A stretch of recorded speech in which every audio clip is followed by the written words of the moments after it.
वार्तांकन रोखठोक बातमी। सोलापूर महापालिकेच्या सर्वसाधारण सभेत अवघ्या काही मिनिटात स्वीकृत नगरसेवक व स्थायी समिती सदस्यांच्या निवडी झाल्या। त्यानंतर सभेत आलेल्या विषयावर चर्चा सुरू असतानाच विरोधकांनी नगरसचिवांना स्वीकृत नगरसेवकांची अंतिम यादी वाचावी अशी सूचना केली। नगरसचिवांनी यादी वाचताना केलेली गडबड आणि सभागृह नेत्यांनी 8 जणांच्या नावाची घोषणा केलेली असताना नगरसचिवांनी 7 जणांचेच नाव घेतल्यानं सभेत विरोधकांनी प्रचंड गोंधळ करत महापौरांना सभा तहकूब करण्यास भाग पाडले। भाजपला सभागृहात चालवता आलं नाही, बहुमत असतानाही विषय मांडता आला नसल्याचा आरोप विरोधकांनी केलाय।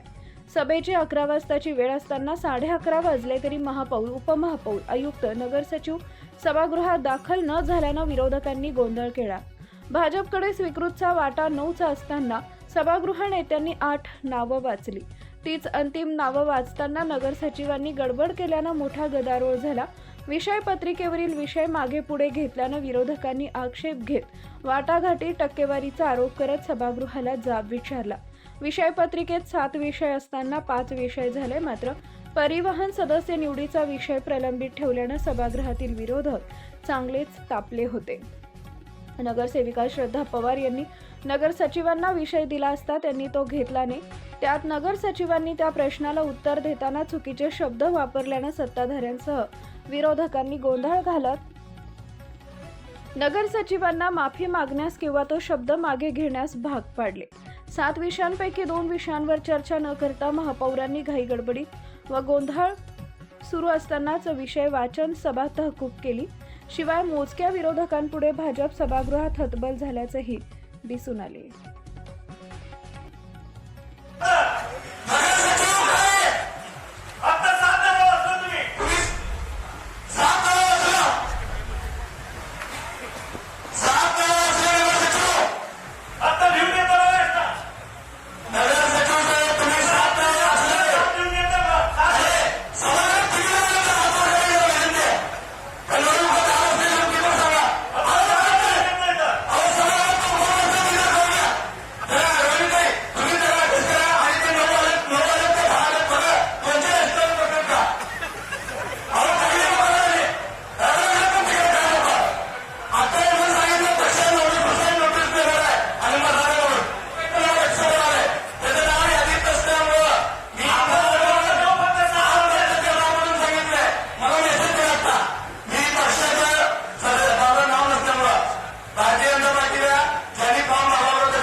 महाराष्ट्रातील महत्त्वाच्या आणि ताज्या बातम्या पाहण्यासाठी आमच्या जय हो न्यूज चॅनलला सबस्क्राइब करा आणि बेल आयकॉन प्रेस करा।